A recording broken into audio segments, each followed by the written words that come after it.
누가복음 언어 강의 7번째 시간을 여러분들과 함께 시작하겠습니다. 오늘 본문은 누가복음 14장 28절과 33절의 말씀을 가지고 먼저 앉아 해야 할 일이 무엇인가 라는 제목으로 주신 양식을 나누겠습니다. 먼저 본문을 함께 읽겠습니다. 너희 중에 누가 망대를 세우고자 할 텐데 자기의 가진 것이 준공에까지 족할는지 먼저 앉아 그 비용을 예산하지 아니하겠느냐. 그렇게 아니하여 그 기초만 쌓고 능히 이루지 못하면 보는 자가 다 비웃어 가로되 이 사람이 역사를 시작하고 능히 이루지 못하면 보는 자가 다 비웃어 가로되 이 사람이 역사를 시작하고 능히 이루지 못하였다 하리라. 또 어떤 임금이 다른 임금과 싸우러 갈 때 먼저 앉아 1만으로서 저 2만을 가지고 오는 자를 대적할 수 있을까? 헤아리지 아니하겠느냐. 만일 못할 터이면 저가 아직 멀리 있을 동안에 사실을 보내어 화친을 청할지니라. 이와 같이 너희 중에 누구든지 자기의 모든 소유를 버리지 아니하면 능히 내 제자가 되지 못하리라. 아멘. 이 말씀은 바로 앞에 나오는 무릇 내게 오는 자가 자기 부모와 처자와 형제와 자매와 및 자기 목숨까지 미워하지 아니하면 능히 나의 제자가 되지 못하고 누구든지 자기 십자가를 지고 나를 쫓지 않는 자도 능히 나의 제자가 되지 못하리라는 설명하는 내용입니다. 그래서 본문의 결론도 이와 같이 너희 중에 누구든지 자기의 모든 소유를 버리지 아니하면 능히 내 제자가 되지 못하리라로 끝나고 있습니다. 우리가 예수를 따르는 것은 궁극적으로 그의 제자가 되고자 함입니다. 예수를 멀찍이 해서 구경만 하고 있는 것은 믿음도 아니고 따름도 아닙니다. 예수의 아픔이 나의 아픔이어야 하고 예수의 고민과 갈등이 나의 것이어야 합니다. 그러기 위해서는 우리는 예수를 알아야 하고 예수를 알기 위해서는 예수를 배우는 제자이어야 합니다. 제자가 아닌 허다한 무리는 항상 자기들의 유익을 위하여 예수를 추종하다 예수로부터 얻을 것을 다 얻었다 싶으면 언제든지 예수를 떠나거나 아니면 그를 죽이거나 합니다. 그러나 제자는 그럴 수 없습니다. 또한 제자의 완성된 모습은 스승 같은 것입니다. 온전한 제자는 언제나 스승의 삶을 살아냅니다. 예수가 무덤으로부터 일어난 후 하늘로 오르심을 볼 때 볼지어다 내가 세상 끝날까지 너희와 항상 함께 있으리라고 말씀하신 것도 이런 각도에서 조명을 해야 할 줄로 압니다. 물론 진리의 성령으로 처음부터 끝까지 우리와 함께 하심의 의미도 전혀 배제할 수는 없지만 공간복음서의 예수는 자신이 그리스도임을 알리지 않으시는 성격을 감안한다면 이 마지막 말씀도 예수로서 하신 말씀으로 보아야 할 것입니다. 그렇다면 세상 끝날까지 우리와 함께 하시는 예수로서 하신 말씀으로 보아야 할 것입니다. 그렇다면 세상 끝날까지 우리와 함께 하시는 예수님은 누구신가? 스승 같은 제자가 곧 이 예수입니다. 이 말에 너무 의아해 하지 마시기를 바랍니다.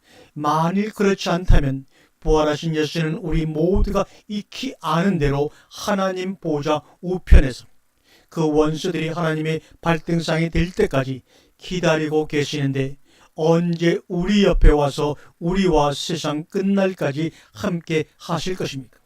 그리고 실제로 우리 옆에 와서 우리와 세상 끝날까지 함께 하실 것인가? 그리고 실제로 우리 옆에 그 예수가 계시는가? 막연한 영으로서가 아니라 공간 복음에서처럼 살과 뼈가 있는 실체로서 존재하는가? 많은 사람이 내 이름으로 와서 내가 그러라 하고 하는 말씀에 많은 사람들이 속고 있습니다. 실제로 예수는 당신 자신을 사람들에게 밝히 드러낸 적이 없습니다. 물론 사마리아 여자의 개인적으로 당신이 그리스도임을 밝히시기는 했습니다. 공개적으로 내가 그러라라고 한 적이 없다는 뜻입니다. 그러나 예수는 메시아였습니다. 그렇다면 우리는 무엇으로 예수를 메시아로 인정을 하는가? 도대체 예수의 그 무엇이 메시아의 아이덴티인가? 12 사도와 몇몇 여자들의 부활에 대한 증언 때문인가? 아니면 예수가 행했던 몇 가지 이적 때문인가? 만일 예수의 부활이 없었고 이적을 행한 사건이 없었다면 그는 메시아가 아닌가? 우리는 왜, 무엇 때문에 예수를 메시아로 인정을 해야 하는가? 예수 역시 서기관들의 주장대로 참남한 자 아니면 희대의 이단자 아니었던가? 예수가 율법을 제대로 지켰는가 아니면 기도를 제대로 했는가? 도대체 예수의 그 무엇이 예수로 하여금 메시아 즉 그리스도로 살아남게 했는가? 오늘날 기독교인들은 예수가 왜 그리스도인지를 모르고 있습니다. 그냥 그렇다고 믿지 알지를 못하고 있습니다. 그리고 요모조모 따지질 않고 그저 순박하게 믿는 것을 좋은 믿음의 표본으로 알고들 있습니다. 이 무지와 어리석음의 행렬이 언제까지 어디까지 갈는지 안타깝습니다. 호세아 4장 6절과 7절에 내 백성이 지식이 없으므로 망하는도다. 내가 지식을 버렸으니 나도 너를 버려 내 제사장이 되지 못하게 할 것이요. 내가 네 하나님의 율법을 잊었으니 나도 내 자녀를 잊어버리라. 저희는 번성할수록 내게 범죄하니 내가 저희의 영화를 병안하여 욕이 되게 하리라. 오늘날 기독교를 향한 책망의 말씀이 아닌가 합니다. 기독교의 이 무시무시한 번성, 이 아름다운 영화, 그러나 예수가 왜 그리스도인지도 모르는 무지, 그리고 이 무지를 믿음이라고 둘러대는 기가 막힌 사기 뿐만 아니라 그 사기가 통하는 인간들의 마음밭과 주변의 환경, 지금은 예수의 삶과 성경 말씀에 대한 깊은 통찰이 요구되는 시점입니다. 예수로 하여금 그리스도가 되게 한 삶이 무엇인지를 알아야 합니다. 예수의 제자는 이 삶을 배우는 사람이며 궁극적으로 이 삶을 살아내는 사는 사람들입니다. 이런 사람은 예수가 그랬던 것처럼 내가 그라는 말을 하지 않습니다. 다만 그로 살 뿐입니다. 요사이 흔하디 한 예수의 종이라는 말도 하지 않습니다. 내가 목사라는 말도 별로 하지 않습니다. 사도 바울이 말한 예수의 종이라는 말 역시 그 의미를 상실한 지 이미 오래입니다. 오늘날의 예수의 종은 예수께서 그토록 경계했던 내가 그러라는 말의 변형에 불과할 뿐입니다. 말로는 예수의 종이라고 하면서 삶으로는 예수의 고난과 십자가를 버리고 예수의 영광만 갈취하는 모든 목사들, 성직자들이야말로 스스로 예수의 자리에 가 있지는 않는가 우리는 더듬어 봐야 합니다. 예수로 사는 제자들은 예수의 영광에 앉을 수가 없습니다. 왜냐하면 예수의 이 땅에서의 삶은 언제나 오해와 멸시의 연속이었으며 결국엔 십자가에서 자기가 사랑했고 자기에게 떡을 얻어 먹었던 무리들에 의해 못 박히고 말았기 때문입니다. 그러므로 예수의 제자들은 예수를 배우면서 오해와 멸시를 알고 십자가를 지는 삶을 살아냅니다. 이런 삶이 없으면 능히 예수의 제자가 될 수 없으며 예수의 제자들에게 하나님을 안다는 것의 의미를 몸으로 보여주고 가신 분입니다. 하나님을 아는 사람은 자신의 모든 소유를 버리고 자신을 오해하고 멸시하는 사람들의 손에 못 박히는 삶을 삽니다. 이런 삶이야말로 미친 짓이 아닌가? 이런 미친 짓을 왜 하는가? 그것이 하나님의 섭리이며 자연의 원리이며 영생의 길이기 때문입니다.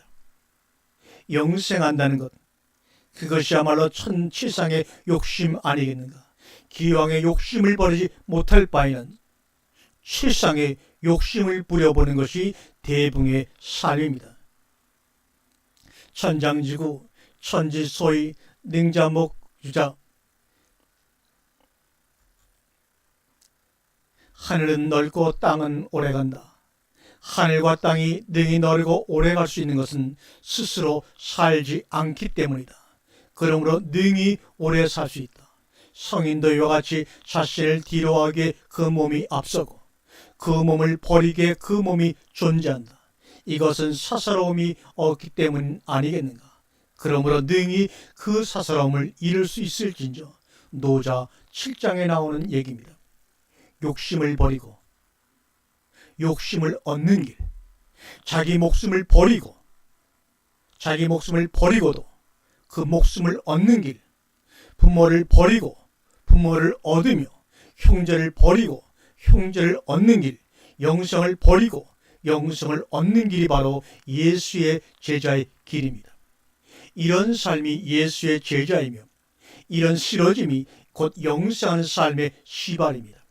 언제나 문제는 말이 아닙니다. 삶의 질이 어떠냐가 문제입니다.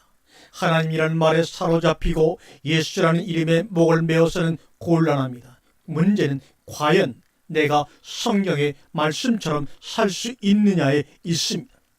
하나님이 우리를 부르시면 예수를 구경하다가 다시 나의 삶으로 되돌아가는 사람을 만들고자 하심이 아닙니다. 하나님의 부르심은 예수를 알고 예수를 배워 예수로 사는 제자를 만들고자 하심입니다. 그러므로 이 제자에 이르지 못하는 부르심은 아무런 의미가 없으며 오히려 시작하지 아니함만 못합니다. 그러나 이 제자의 삶은 스스로 살리고자 하는 삶이 아니라 오히려 주의 나라를 건설하는 데 필요한 벽돌 한 장으로 자신을 버리는 사람이 예수의 제자입니다. 그렇다면 우리는 예수를 믿고 따르기 전에 먼저 앉아 해야 할 일이 있습니다. 이제는 혼인잔치의 비유에서는 밭이 나버리고 소나 사지 않으면 해결되는 그런 일이 아니게 되었습니다. 과연 나 자신이 나의 모든 소유, 목숨까지 포함해서 버릴 수 있겠는가? 천국에 가서 되돌려받는다는 보장도 없이 그냥 한 줌의 이슬로 나의 목숨을 버릴 수 있겠는가? 아침마다 우리 식탁에 오르는 밥과 김치와 생선은 그들이 쌀과 배추와 화로의 자리를 버리고 우리와 하나 되는 십자가의 제사임을 알고 있는가? 그들은 그러므로 우리의 피가 되며 살이 되며 우리와 하나가 됩니다. 쌀은 더 이상 쌀이 아니며 생선 역시 더 이상 생선이 아닙니다.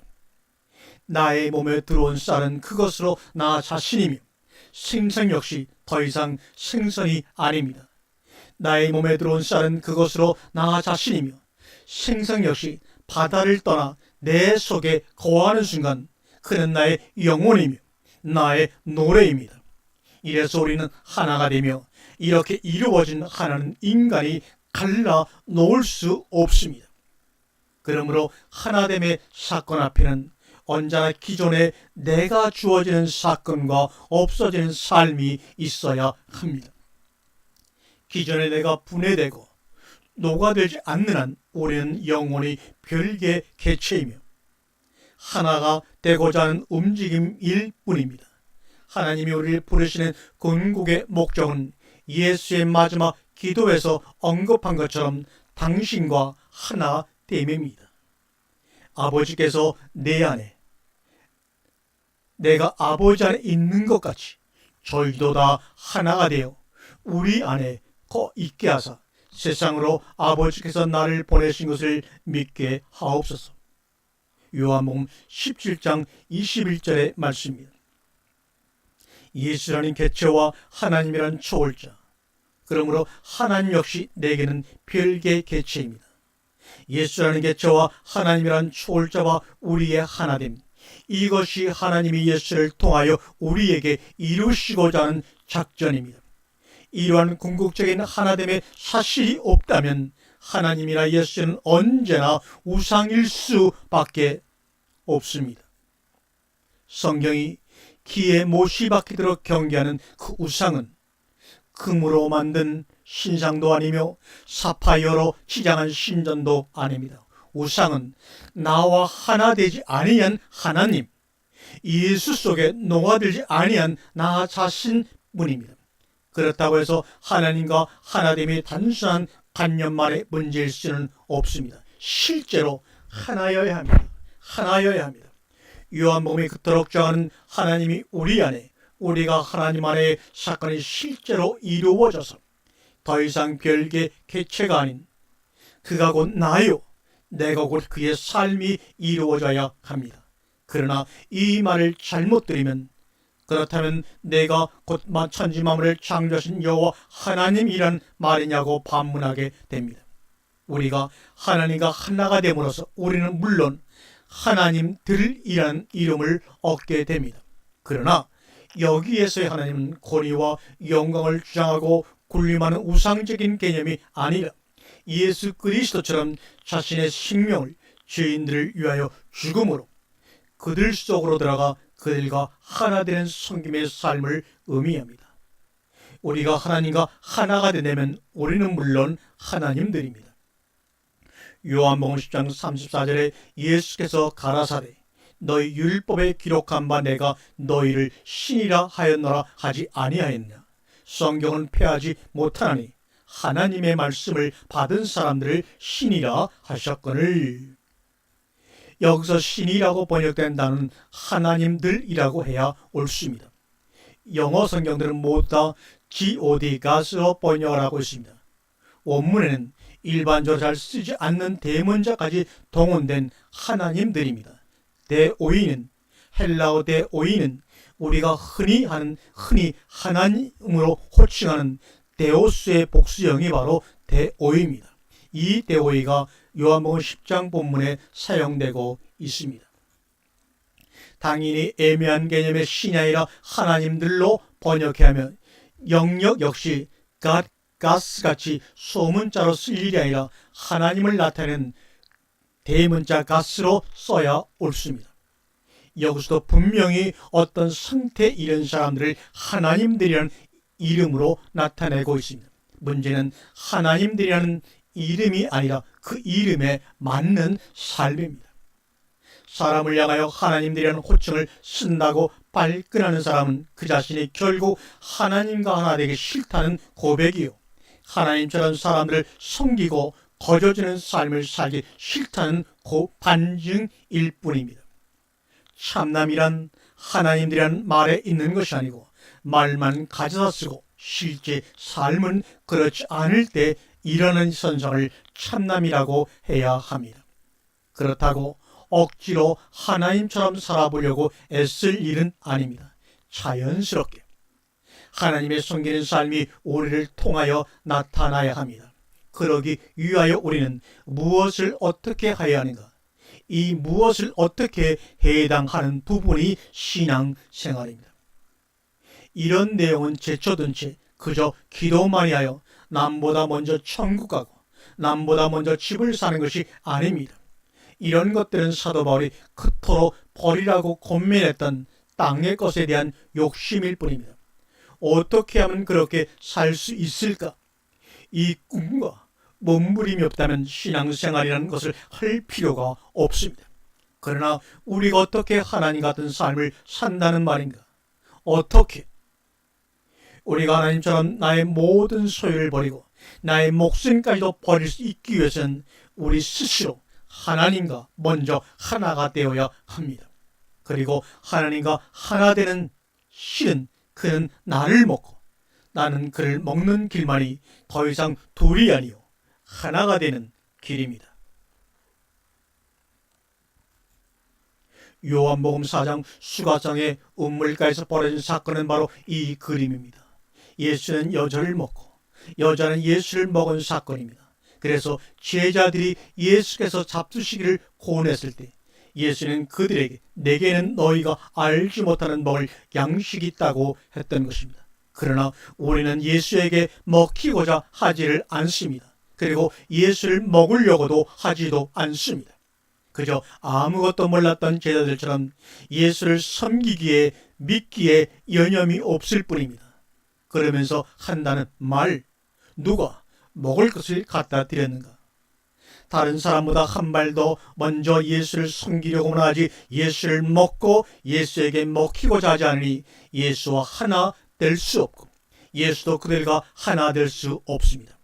그러니 예수는 마지막까지 그들과 하나됨에 기도를 할 수밖에 없었던 것이 바로 요한복음 17장의 예수님의 마지막 기도의 내용들입니다.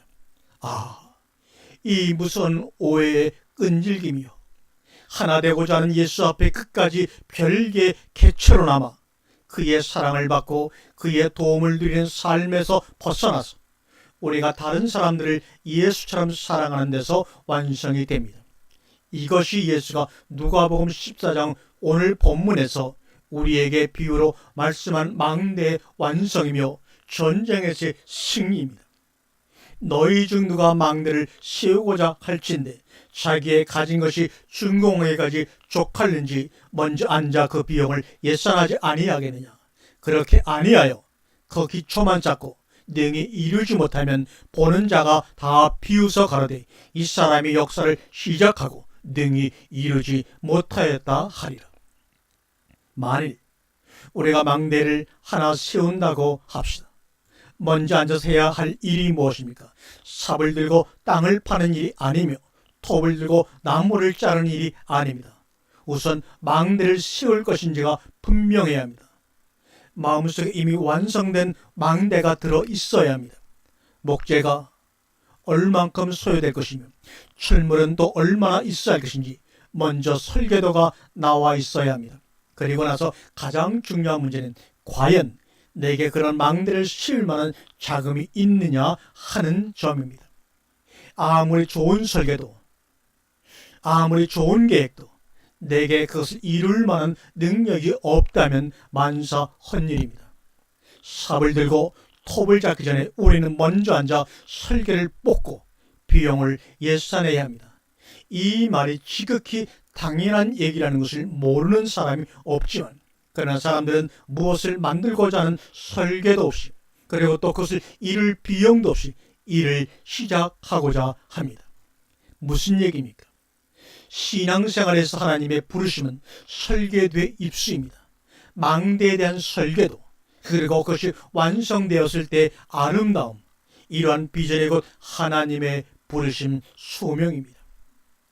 신앙생활에 있어 부르심의 단계를 상징한다고 했던 아브라함의 경우 망대는 곧 가나안입니다. 아브라함에게서 가나안이 없는 하나님의 부르심은 아무런 의미가 없는 것이며, 결국에 가서도 가나안에 도달하지 못했다면 아브라함의 믿음은 헛된 것입니다. 광야에서 헤매기만 하고 들어가지 못할 가나안이라면 출발하지 않는 것이 오히려 낫습니다. 출애굽한 이스라엘 백성이 광야에서 헤매는 것은 가나안이라는 설계도를 정확히 읽어내지 못했기 때문입니다. 그리고 가나안에 가서 거기 선 주민들을 온전히 쫓아내지 못하고 그들과 하나 되어 사는 것은 비용에 대한 예산도 없이 망대를 씌우고자 덤벼들었다는 얘기가 되는 것입니다. 그래서 그들의 역사는 계속하여 우리들에게 거울이 되고 경계가 되어 우리를 바른 방향으로 인도합니다. 그들이 실패했기 때문에 우리가 성공할 수 있으며, 그들이 직선길을 버리고 헤매 돌아왔기 때문에 우리는 곧장 갈 수가 있는 것입니다. 그러므로 우리가 망대를 온전히 잘 세운다면 이 망대는 우리만의 망대가 아니며 우리만의 공사가 아님을 알아야 합니다. 그러나 어쨌든 우리는 망대를 세워야 합니다. 다시 말하면 하나님과 하나가 되어야 합니다. 그러기 위해 어떤 비용이 얼마나 드는가, 그 비용이야 예수님께서 십자가에서 이미 모두 지불하신 것이 아닌가.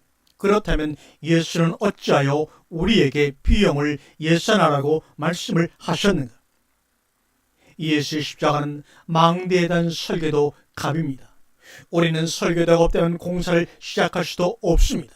그런 면에서 예수 없이 구원받는다는 말은 어불성설입니다. 그러나 설계도를 가졌다고 공사가 완성되는 것은 아닙니다. 이스라엘 백성이 문설주의 6월절에 어린 양의 피를 발랐기 때문에 애굽을 출발할 수 있었던 것처럼 우리도 예수 십자가의 피가 전제되어야만 가나안으로 출발할 수가 있습니다. 하지만 이스라엘 백성들의 모세에서 보는 바와 같이 그들이 애굽을 출발했다고 모든 문제가 해결된 것은 아니었습니다. 오히려 그때부터 문제의 시작이요, 그때부터 신앙생활일 뿐입니다. 설계를 현실에 옮기는 데 드는 비용은 스스로 부담해야 합니다. 노아의 경우도 마찬가지였습니다.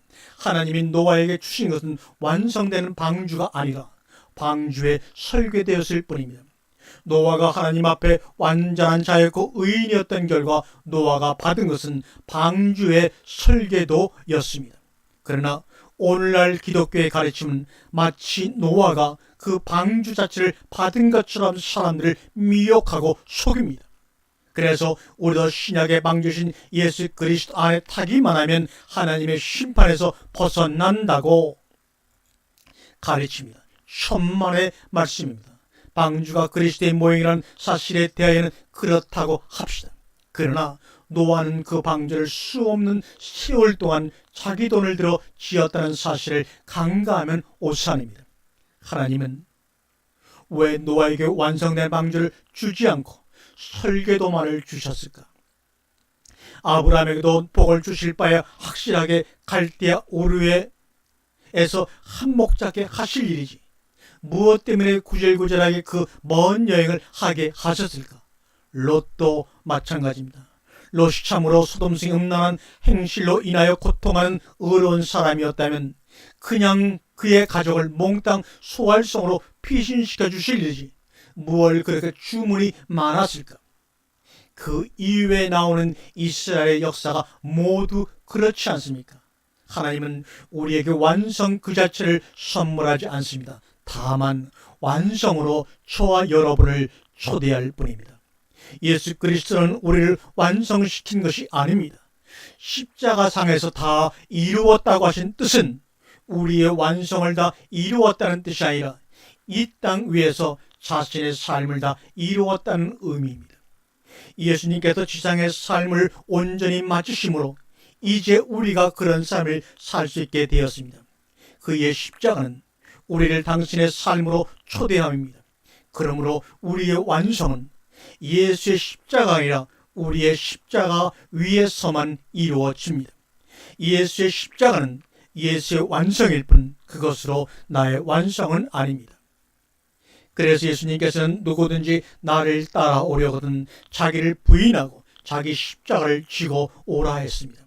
자기 십자가를 스스로 지는 것이지 예수의 십자가에 편승하는 것이 아닙니다.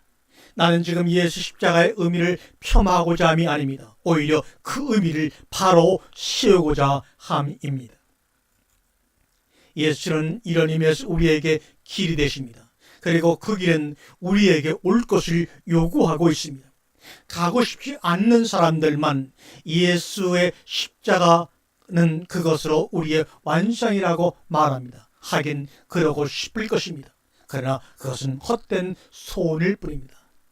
만일 예수의 십자가 자체로 우리가 할 것은 우리가 할 것은 아무것도 없게 된다면 누가복음 14장의 본문 같은 말씀은 모조리 예수의 말씀이 아닙니다. 망대 설계도도 예수가 주시고 그 비용도 예수가 주시고 또 그걸 세울 능력도 예수가 주실 텐데 무엇 때문에 먼저 앉아 예산을 세우고 작전을 짠다는 말입니까? 우리는 그저 가만히 앉아 있다가 굿이나 보고 떡이나 얻어 먹으면 된 거 아닙니까? 다만 한 가지 우리가 해야 할 일이 있다면 굿하는 무당 비우나 마치는 일이요 복채나 좀 두둑히 얹으면 될 일입니다.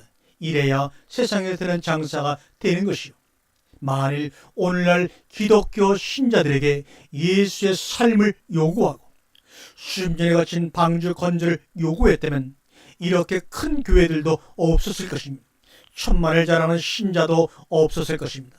그럼에도 불구하고 그 큰 교회며 그 많은 신자 수가 발언하고 있는 오늘 이 땅의 기독교요.